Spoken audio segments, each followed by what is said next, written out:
म आएँ, सबैभन्दा पहिला मैले सबैभन्दा एक हिसाबले ह्यारासमेन्ट भन्छु मैले, डिमोटिभेटेड, एकदमै कमजोर मानसिकता लिएर एउटा आत्मविश्वासै नभएर बसिरहेको थियो। मैले इसिडी शिक्षकलाई देखेको थिएँ। मैले उहाँहरू पढाउनु पर्ने, उहाँले सहजकर्ता बनाएर त्यो उनीहरू बच्चाहरूको भविष्य बनाउनु पर्ने, शिक्षा दिनुपर्ने छ। उहाँहरू नै मोटिभेटेड हुनुहुन्न, उहाँहरूको आफ्नै समस्याहरू छ। राज्यले 10,000 रुपियाँ दिन्छ र ती विषय त्यहाँ गएर हेराल्नु भनेर उहाँको मलाई भन्नुभएको कुरा यदि यहाँ मसँग डिस्कसन गर्ने इसिडीका त्यतिखेरको शिक्षकहरू निर्वाचित गराएको 1 महिनाभित्र मसँग डिस्कसनहरू आउने त्यो शिक्षकहरू यहाँ म देखिरहेको छु। सहजकर्ताजीहरू सर, हामीलाई त्यो शिक्षकको क्याटेगोरी नै मान्दैन स्कुलले। अरू शिक्षकहरूबाट त हामी पनि हामीलाई त हेपिनुपर्छ। त्यो एउटै लाइनमा बसेर हामीले कुरा गर्ने, छलफल गर्ने र सहभागिता गर्ने कुरा पनि असम्भव छ। यो 10,000ले हामीले के गर्ने? हामीले स्किल र क्षमता नै चाहिँ कसैले दिएकै छैन, तालिमै दिएको छैन। आउनु बच्चाहरू जानु भन्ने खालको छ। त्यो लेभलबाट कक्षा कोठाको अवस्था आइपुग्यो, आइसक्यो। जसलाई सर्वे गर्दा हामीले देखेका थियौँ सबै कुराहरू उठेर आज आउँदा अब हामी यहाँ पुगेर रहेछौँ कि अघि शान्ता म्यामको अन्तिम यहाँ बोल्दाखेरि त्यो प्रेजेन्टेसन देखाएको कुरा उनले टिचरसँग इन्टरेक्सनबाट बोल्नुभयो।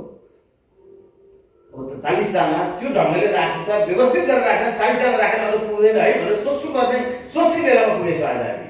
That is the change.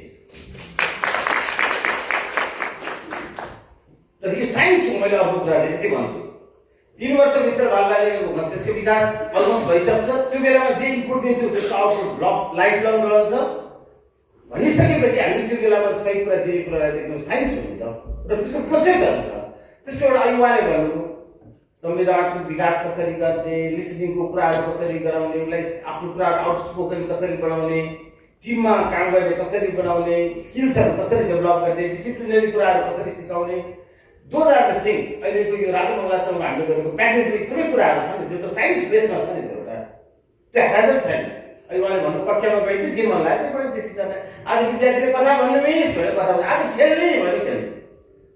But now there is a sequence of एउटा कोर्स अफ स्टडी।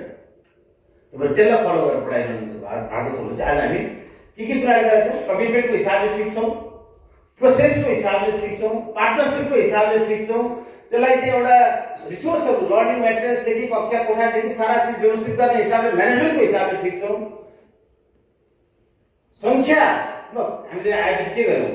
इसिडी शिक्षकहरूको सङ्ख्या बढायौँ, इसिडी शिक्षकहरूको सेवा सुविधा बढायौँ, इसिडी शिक्षकहरूलाई रातो बङ्गलासँग नियमित तालिम दिएर उहाँको क्षमता विकास गर्यौँ, इसिडी शिक्षकहरूलाई मोटिभेट गरिरहेका छौँ, यसरी पुरस्कृत गरिरहेका छौँ।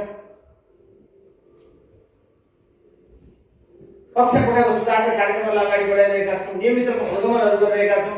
सबैलाई भनेको कार्यक्रमहरू जो आउँछ त्यसलाई स्कुल म्यानेजमेन्ट कमिटीलाई, प्रिन्सिपललाई, त्यहाँ इसिडी टिचरलाई, अन्य टिचरलाई शिक्षासँग सरोकार राख्ने चाहिँ इसिडी फोकस है, इसिडी फोकस फर्स्ट, इसिडी फोकस भनेर त्यो चेन्ज आएको छ। त्यसैले म त्यसमा खुसी व्यक्त गर्न चाहन्छु। पुनः एकपटक अब मैले धेरै बोलेँ भने चाहिँ फेरि कर्म गरेर हुँदो रहेछ, बोल्नै पर्दो रहेछ भने फेरि इस्टाब्लिस हुन्छ। म धेरै बोल्न चाहन्न। I am very happy. I am very thankful to the Rato Bangla Foundation and Rato Bangla School.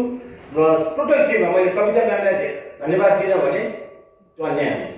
कति खट्नुभयो, कति जोडिनुभयो, तपाईँले के कुराको उहाँले सम्मेलन गर्नुभयो मात्रै होइन, भेरी अनेस्टली एन्ड डेडिकेटेड भएर गर्नुभयो, भेरी हार्ड वर्क गरेर उहाँले चाहिँ गर्नुभयो। That's why she needs more clap.